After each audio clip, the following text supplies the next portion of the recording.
8. Aleluia. Primeiro livro dos Reis, capítulo 8. Glória a Deus. E versículo 10. Primeiro Reis 8, 10. Aleluia, glória a Deus. O profeta Deus se aproximando, considera-se um pecador, mas o fogo santo queimando torna útil para o seu Senhor.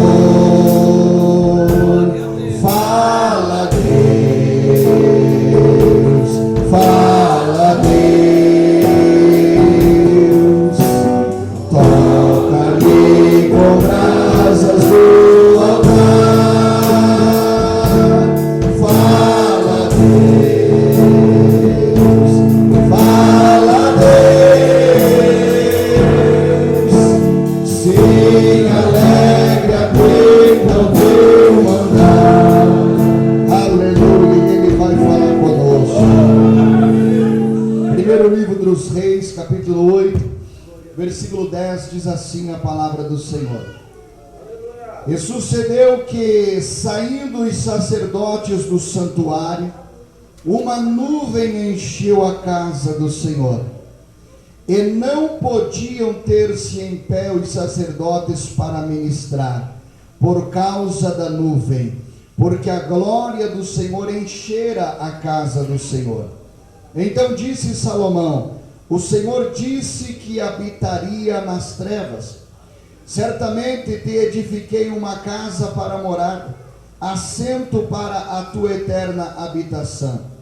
Então virou o rei o rosto e abençoou a toda a congregação de Israel, e toda a congregação de Israel estava em pé, e disse: bendito seja o Senhor, o Deus de Israel, que falou pela sua boca a Davi, meu pai, e pela sua mão o cumpriu, dizendo: desde o dia em que tirei o meu povo de Israel do Egito, não escolhi cidade alguma de todas as tribos de Israel para edificar alguma casa, para ali estabelecer o meu nome. Porém, escolhi a Davi para que governasse sobre o meu povo de Israel. Também Davi, meu pai, propusera em seu coração o edificar casa ao nome do Senhor, o Deus de Israel. Porém o Senhor disse a Davi, meu pai: porquanto propuseste no teu coração o edificar casa ao meu nome, bem fizeste em o propor no teu coração. Amém? Amém. Palavra do Senhor. Pode tomar o teu assento e aplaudir a Cristo o melhor que você puder e glorificar a Deus.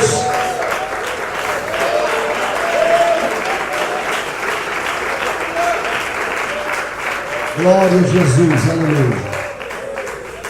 Irmãos, esta passagem bíblica bem conhecida, eu creio, ela nos traz o momento em que Salomão, ele edifica a casa de Deus, o templo, o primeiro templo que foi construído oficialmente. Haja vista até esse momento, nós sabemos pela Bíblia que a presença de Deus estava simbolicamente habitando em tendas no famoso e conhecido tabernáculo, que era o santuário móvel que o próprio Senhor Deus revelara para Moisés, com o intuito de que aonde o povo fosse na sua peregrinação entre o Egito até chegar na terra prometida, então esse povo iria caminhando, e quando parasse, eles estabeleciam ali o tabernáculo, cultuavam a Deus. Quando Deus dava ordem para o povo prosseguir, então eles levantavam o tabernáculo e prosseguiam. Era uma forma, meus amados irmãos, de eles terem um lugar para adoração, um lugar onde os sacerdotes ofereciam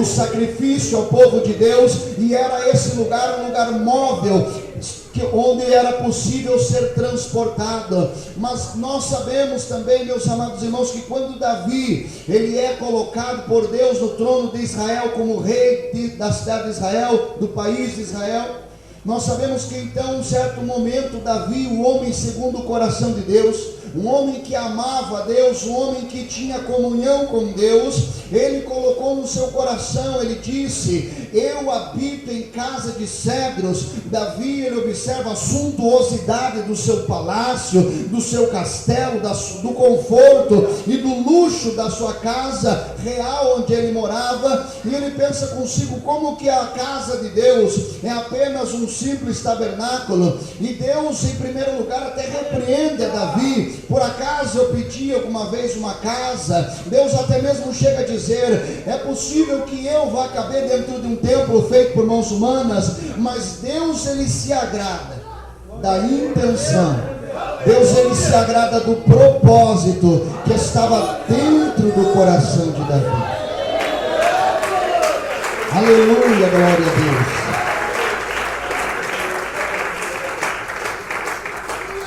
E Deus, então, meus amados irmãos, ele dá a revelação, o projeto de como esse templo seria, das dimensões e de como que ele seria organizado e como que ele seria decorado.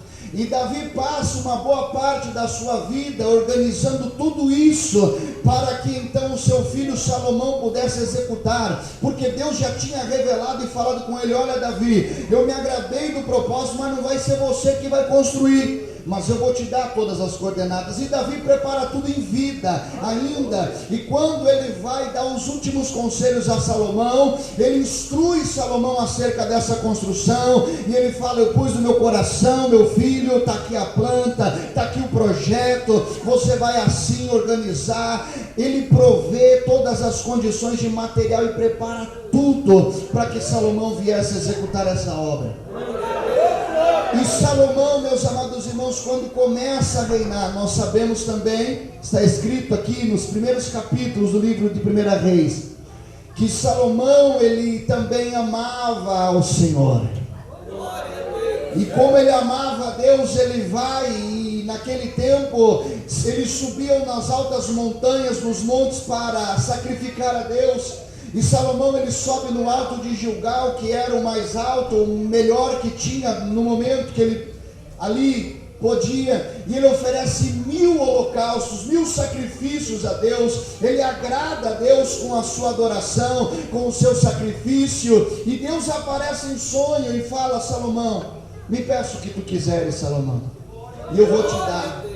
E nós sabemos que Salomão, ele poderia pedir o que um rei da época mais desejava, que era honra, era riqueza, eram os seus inimigos nas suas mãos. Um rei da época, ele almejava esse tipo de coisa, mas Salomão, ele fala para Deus: Senhor, me dê sabedoria, porque o teu povo é muito grande, o teu povo é extenso. E o rei naquela época não só era rei, como ele também era um juiz, então ele tinha que ter capacidade de julgamento para que seu povo respeitasse, para que seu povo visse o quanto ele era sábio, o quanto Deus era na vida dele. E Salomão, ele fala: eu quero sabedoria para entrar e para sair do meio do teu tão grande povo. E Deus fala: Salomão, porquanto você pediu sabedoria e não pediu riqueza, não pediu outras condições, eu vou te dar sabedoria, e eu também te darei, além da sabedoria, tudo aquilo que você poderia ter pedido e não pediu. Glória a Jesus, aleluia. E é com essa sabedoria dada por Deus que Salomão coloca o plano em execução, e ele começa a construção deste tão grande templo. Nós vemos, por exemplo, um relato bonito, quando Irão, o rei de Sidom, ali dos lados do Líbano, ele manda mensageiros para parabenizar Salomão, dizendo: olha, eu admirava muito Davi, seu pai, nós tínhamos uma parceria, uma aliança, eu quero que seja assim contigo também. Salomão agradece, devolve o carinho, a reciprocidade, e já aproveita para fazer um pedido: olha, eu quero pedir madeira para o povo do Líbano, porque não tem madeira melhor do que as do Líbano, e não tem homens melhores do que os seus, que saibam cortar tão bem essa madeira, e eu vou pagar o salário deles, e eu vou enviar os meus homens para atender os seus, para poder trazer toda essa madeira, porque eu vou edificar uma casa para Deus. Irão fica muito admirado e diz: olha, esse povo de Israel é abençoado em ter um rei tão sábio, e bendito seja o nome do Senhor que te colocou sobre esse trono para construir um templo. E Irão se compromete em ajudar com todo o suprimento de madeira para a construção daquele templo. E aí, meus amados irmãos, a obra começa, e a obra é concluída, e a casa de Deus fica pronta. E quando a casa de Deus fica pronta, está escrito aqui no capítulo 8, desde o primeiro versículo, você vai encontrar também no primeiro livro das Crônicas, no capítulo 6, a linda e maravilhosa oração que Salomão ele faz. De fora do templo, ele se coloca diante da igreja, diante do templo, toda a congregação de Israel se ajunta, porque antes deles entrarem na casa de Deus, a primeira coisa que Salomão vai fazer, ele vai dedicar aquele lugar ao Senhor Deus. A primeira coisa que ele vai fazer é pedir para que Deus venha consagrar o chão, as paredes, o teto, para que a presença de Deus, ainda que Deus, sendo o rei de toda a terra, o Deus de toda a glória, e a sua imensidão do seu tamanho não pudesse ser colocada em algum lugar, espiritualmente Salomão vai pedir a presença de Deus naquele lugar, naquele templo. E nós vemos pelos versículos que nós lemos que quando Salomão ele ora, e eu volto a repetir, depois você leia 1 Crônicas capítulo 6, você vai ver a oração de Salomão, e depois no capítulo 7 você vai ver a resposta de Deus. E quando Salomão ele consagra aquele templo a Deus, nós lemos aqui que a nuvem da glória de Deus encheu aquela casa de uma tal maneira que os homens de Deus que estavam ali para ministrar sobre o povo não conseguiam ficar de pé. Eles não conseguiam parar de pé diante da presença de Deus. Aleluia, glória a Deus.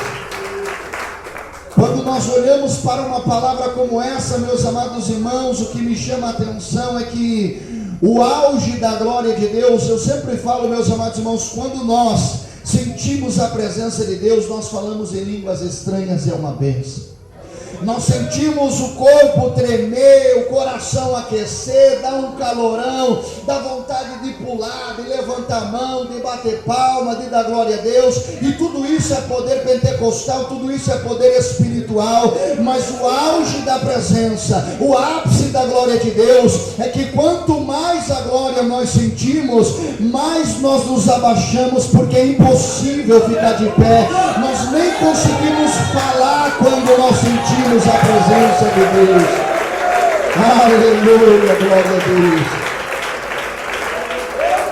É por isso que quando nós sentimos a presença e quando a glória ela desce, os nossos olhos já começam a ficar marejados de lágrimas, nós começamos a soluçar, e ao invés de falar palavras de oração, a gente já começa a orar em língua estranha e chorar, e já não sai mais a fala, porque a glória de Deus, ela constrange. Quanto mais você sente a presença, menos você pula, menos você sapateia, e mais você chora, e mais você se ajoelha, porque a presença nos leva ao arrependimento, a presença nos constrange, a glória nos constrange.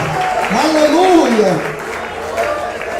Quanto mais nós sentimos essa presença, mais nós ficamos conscientes de que somos falhos, de que somos limitados. Quanto mais você sente a presença, mais você é consciente do quanto você e eu estamos distantes, o quanto precisamos dedicar mais tempo para Deus, buscar mais a face do Senhor. E é para isso que eu vim aqui hoje, porque Deus queria falar comigo e Deus queria falar contigo, porque hoje, meus amados irmãos, há duas visões aqui nessa palavra. A primeira que eu posso dizer é que esse lugar, essas paredes bonitas pintadas de azul, esse lugar, apesar de ter sido construído por mãos humanas, Desde o primeiro dia, muitos anos atrás, que essa igreja já está aqui. Desde o primeiro dia que esse lugar começou a ser um lugar de culto, um lugar de adoração, a presença espiritual de Deus, ela já começou a habitar sim nessas paredes, nesse altar, nesse chão, nesse teto, de tal maneira que só de você passar daquela porta para dentro, com reverência, com vontade de Deus e com desejo da presença do Senhor, esse lugar já é um lugar de bênção, esse lugar já é um lugar da presença, e só de você vir para esse lugar, você já sente a presença, você já recebe a bênção de Deus. Aleluia!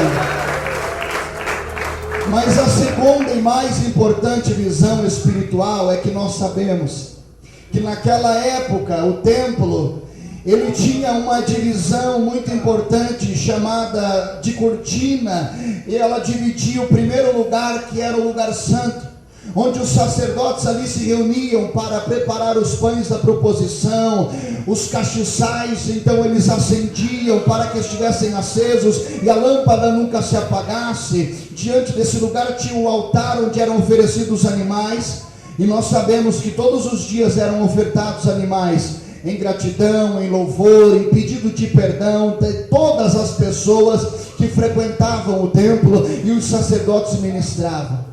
Mas nós sabemos que somente uma vez por ano, não o sacerdote, mas o sumo sacerdote, aquele que estava acima na liderança, ele uma única vez no ano, ele passava daquela cortina para dentro, no lugar chamado do Santo dos Santos, ou o Santíssimo Lugar, e uma única vez no ano ali, então ele se achegava perto da Arca do Testemunho, e ali ele ia oferecer um sacrifício por todo o povo de toda a nação. Era o ano, era o dia da expiação, era um sacrifício por todo o povo, era um pedido de perdão nacional, era uma atitude de reverência, de humilhação nacional. E ali na tampa do propiciatório, que era a tampa daquela Arca do Testemunho, a Arca dos Tesouros Espirituais, onde dentro continha as tábuas, onde o próprio Deus chama de tábua, mas era de pedra, as tábuas do testemunho, que foi redigida pelo dedo do próprio Deus para Moisés. Ali tinha a vara de Arão, então aquela Arca do Testemunho simbolizava a presença, e a presença de Deus descia naquele lugar uma única vez no ano. Mas nós sabemos que quando Jesus morreu na cruz do Calvário, é relatado na palavra que o véu do templo se rasgou de alto a baixo, e nós sabemos que a partir de então não era mais necessário o sistema sacrificial do Antigo Testamento, onde as pessoas dependiam do sacerdote para então chegar-se a Deus com as suas ofertas de adoração, de louvor e de pedido de perdão. A partir daquele momento, o único caminho que leva a Deus, como o próprio Jesus disse, ele não disse eu sou um dos caminhos, eu sou mais uma verdade, ou eu falo a verdade, eu sou um estilo de vida. Ele falou eu sou o caminho, a verdade e a vida, e ninguém vai ao Pai, ninguém vai ao céu. Por isso que quando você escutar alguém falar o caminho é o mesmo, o Deus é o mesmo, você vai falar o Deus é o mesmo, mas o caminho não. O caminho é um só, é estreito, é apertado, é por Jesus Cristo, o nosso Senhor e Salvador. Glória a Deus. E quando então Jesus ele rasga o véu do templo numa atitude espiritual, quando ele expira na cruz, e ele diz está consumado, está pago, você não deve mais nada. Todo aquele que pela fé toma posse dessa palavra, ele vai andar em novidade de vida, ele vai ser transformado, ele vai ser nova criatura. O pecado já não vai mais fazer parte da sua vida, porque a graça liberta, porque a graça transforma. E a partir do momento que a graça ela liberta, que a verdade ela liberta e transforma, nós começamos agora a entender uma outra coisa que Paulo vai dizer na sua carta aos Coríntios, que o Espírito Santo de Deus que em nós habita, ele tem ciúmes. E os ciúmes que a palavra diz é exclusividade. É por isso que Deus ele rejeita e ele abomina a idolatria. E ele disse que ele não aceita que nada e nem ninguém esteja acima dele na nossa vida. E se estiver, o Espírito Santo já não se agrada de nós. O Espírito Santo já não tem liberdade para operar em nós, porque nós não estamos dando exclusividade para ele. E aí, meus amados irmãos, quando nós vamos entender que Paulo fala isso, e ele diz que nós somos o templo do Espírito Santo. Aí sabe o que nós começamos a entender pela palavra? Aleluia! Aí o Senhor Jesus veio chamar a minha atenção aqui hoje, um alerta, uma advertência. Muitas das vezes nós abrimos a porta da igreja, segunda, terça, quarta, quinta, sexta. Nós varremos o chão, nós passamos o pano, nós limpamos a igreja, nós atendemos os sons, instrumentos e os eventos da igreja. E meus amados irmãos, é tanto evento que me perdoe falar, meus amados irmãos, e a gente se esforça e decora e organiza, e o templo, e de repente a gente está esquecendo desse templo aqui. O Senhor Jesus está pedindo dedicação ao templo hoje, aqui para mim e para ti. O Senhor Jesus está falando para você dedicar o templo nesta noite. Aleluia, glória a Deus. O Senhor Jesus, ele quer saber quantas horas de oração a gente está gastando em casa para dedicar esse templo aqui, ó. Porque a igreja sou eu, a igreja é você, nós somos a igreja. Muitas das vezes, meus amados irmãos, a gente sai de casa, e quem sabe você sai de casa e você pensa, será que hoje vai ser quem que vai pregar? Será que hoje o culto vai ser uma bênção? Tem aquele dia que você fala, Deus que me perdoe, mas hoje eu não vou, porque hoje o culto está mais ou menos, mas o culto está aqui dentro, o culto sou eu, o culto é você, e Deus ele está falando conosco, para nós dedicarmos o templo, aleluia. Salomão do lado de fora do templo, juntamente com a congregação, também do lado de fora, eles falam para Deus, Senhor, se o Senhor não estiver aí dentro, não vai adiantar nós entrar aí dentro, vai ser mais um lugar, mais um ambiente, mais uma construção. Senhor, o Senhor tem que estar aqui dentro. Uma das palavras que está em 1 Crônicas 6, que Salomão ele fala, que nós sabemos que a igreja também tem um principal papel intercessório, é um deles. Ele fala, Senhor, que quando esse povo tiver com problema, a peste, a enfermidade, quando esse povo tiver com seus inimigos em redor à sua porta, e esse povo clamar, e esse povo buscar aqui dentro desse lugar, atende a oração desse povo. Quando esse povo estiver até mesmo longe desse lugar, mas ele só te apontar para o lugar onde está o templo. Olha o que Salomão ele fala, quando esse povo estiver distante, só pelo fato de geograficamente eles apontar para essa casa e começar a buscar, responda. Aí o que nós lemos como uma das respostas de Deus? Está lá em 1 Crônicas 7,14. Deus ele fala assim, Salomão, se o meu povo que se chama pelo meu nome se humilhar e orar e buscar minha face e se arrepender dos seus maus caminhos, sim, eu ouvirei, eu sararei a sua terra e eu perdoarei os seus pecados.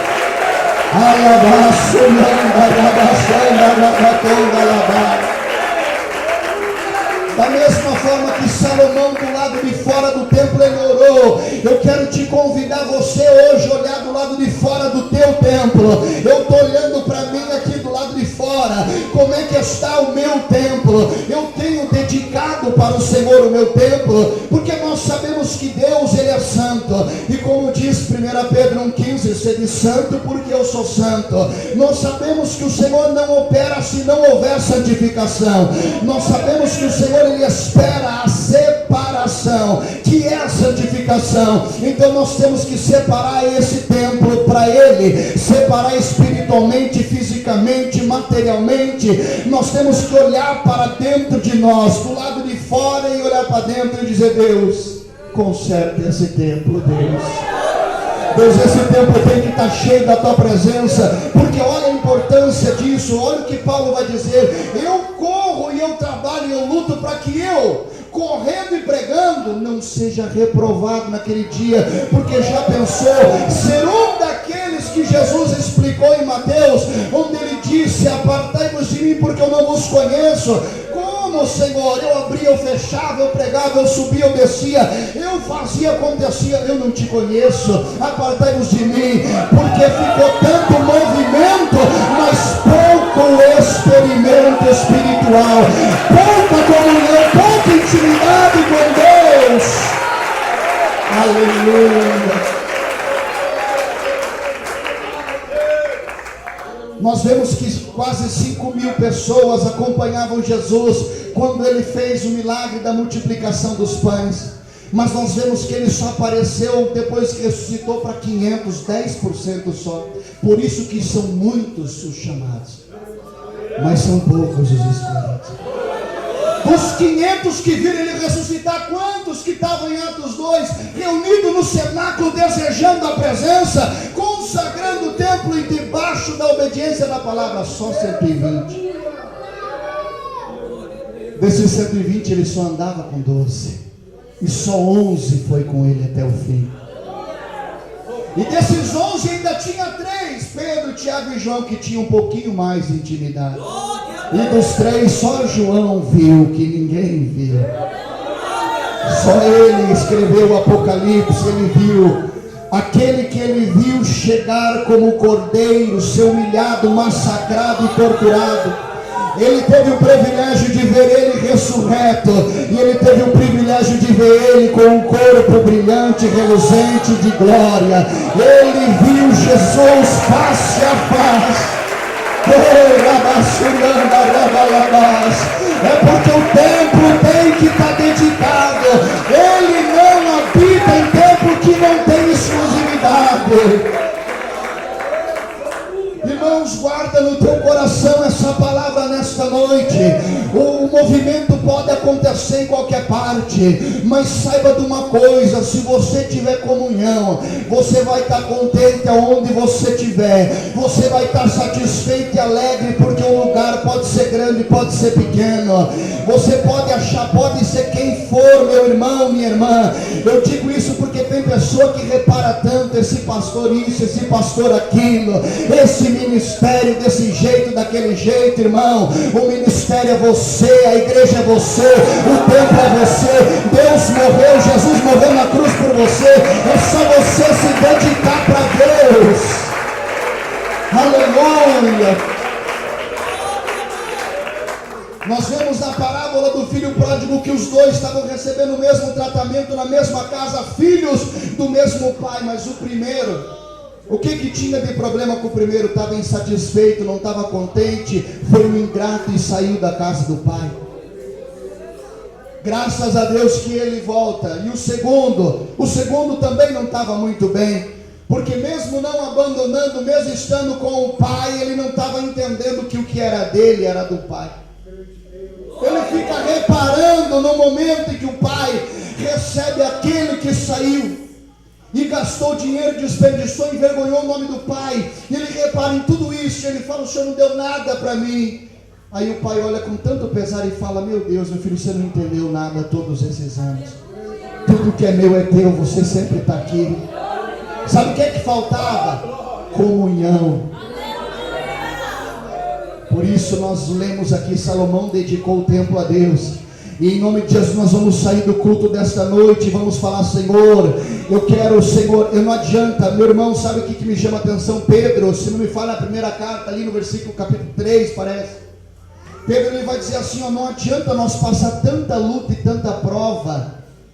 Ou melhor dizendo, ele vai dizer assim, o ímpio, por exemplo, o que ele quer dizer é o seguinte: o ímpio, ele sofre. Ele faz o que ele quer, o que dá vontade, e ele sofre, e ele sofre, ele sofre. Agora, já pensou, você vem para a igreja, você sabe que é requerido de você o que? Renúncia, porque foi a primeira coisa que Jesus falou: se alguém quiser, não é obrigado, se quiser vir após mim, primeiro renuncie-se a si mesmo.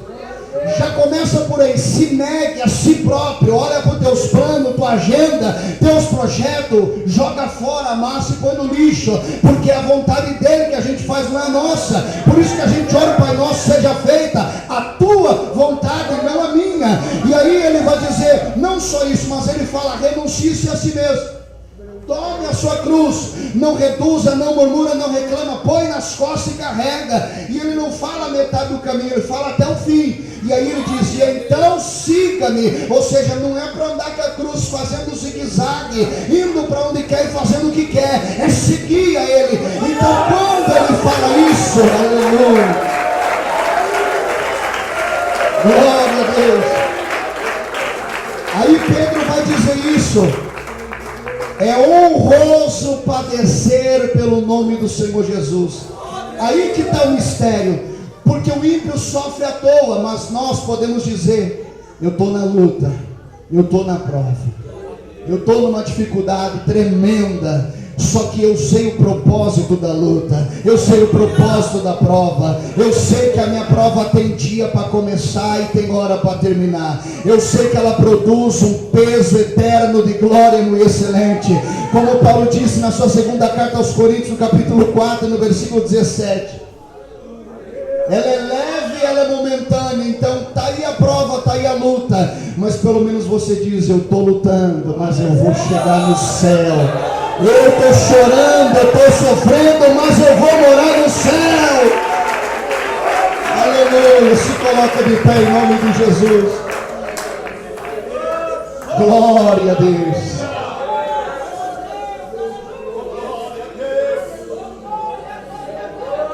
Esses dias me perguntaram, falaram: pastor, tem dia da consagração aqui na igreja igual tinha antigamente?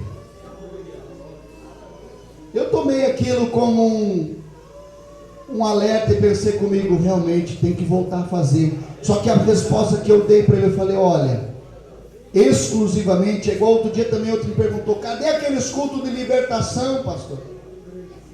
Pode não ter o culto explicado, o culto temático, mas faça você o teu culto. O culto começa quando você abre o olho antes de colocar o pé no chão. Quando você pisa no chão, você fala: meu Deus do céu, o Senhor me deu força na coluna para eu ficar de pé. Quanta gente que está numa cadeira de roda, num leito, não pode nem se mexer, e o Senhor achou por bem que eu ficasse de pé mais um dia. Ali já começa o culto, é agradecendo, ali já começa a adoração. Aí quando dá 15 para 6, para 7, você já vai dizer: Senhor, eu estou indo lá, Pai, ofertar o meu culto. Eu não vou assistir o culto, eu vou oferecer o meu culto a Deus. Aí, meu irmão, minha irmã, pode ser quem for, pode ter uma pessoa na igreja, ou pode não ter nem lugar para você sentar. O céu vai descer ali na terra e você vai sentir a presença de Deus.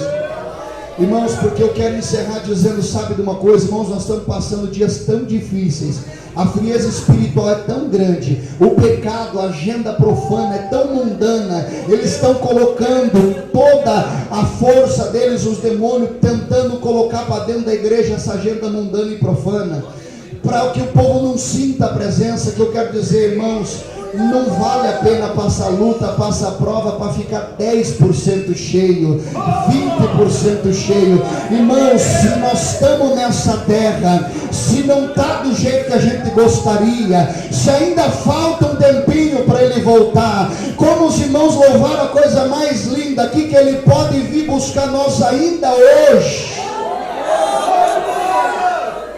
Irmãos, para que não ser cheio até a tampa? Para que não ser cheio até transbordar? Se o Espírito Santo de Deus, ele quer habitar em mim e em ti. E ele, meus amados irmãos, Hebreus 13:8 diz que ele é o mesmo ontem, hoje, eternamente. Então, independente de como que a situação está à sua volta, faz um pacto com Deus hoje, faz uma promessa para ele hoje. Porque sabe o que vai fazer toda a diferença? O propósito. Veja que Davi não chegou a executar o plano de construir, mas Salomão disse: o meu pai colocou no coração, e Deus respondeu: Davi, bem o fizeste de propor isso no teu coração. Deus se agrada da intenção.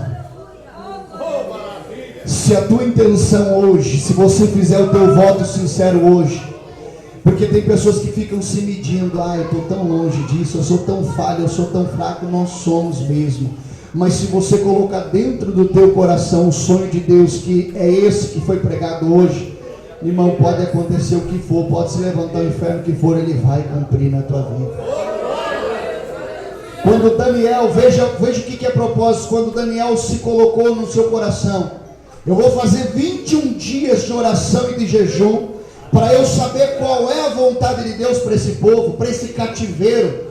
O que Deus tem de plano? Nós viemos para essa Babilônia, qual é a vontade dele? Daniel se coloca em oração 21 dias, no 21º anjo desce. E o que o anjo diz em Daniel 10:3? Daniel, desde o primeiro dia em que você aplicou o teu coração a compreender e a se humilhar perante o teu Deus, são ouvidas as tuas palavras. E eu vim por causa das tuas palavras. Aleluia. Irmãos, Deus conhece a nossa fraqueza. Deus sabe que o templo é de barro, mas Ele está dizendo: se você aplicar o teu coração e dedicar ao templo, você pode ter certeza que Ele tem prazer. O vasinho é de barro, mas é para ser de barro mesmo, porque a glória é aquele conteúdo celestial que vai dentro do vaso. Levante a tua